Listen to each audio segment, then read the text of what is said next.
मुल्तान से हम जानते हैं कि शाह महमूद कुरैशी अभी अंदर हैं, उनके दो बच्चे हैं, बेटा और बेटी।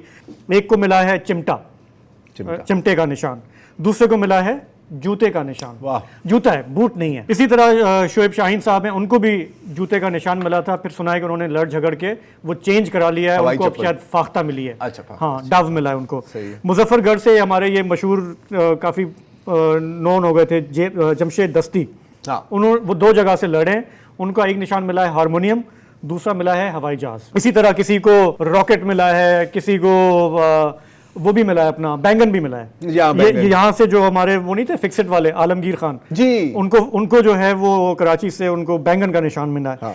अच्छा, फ़हीम खान है एक पीटीआई के NA-234 से, उनको बोतल का निशान मिला है।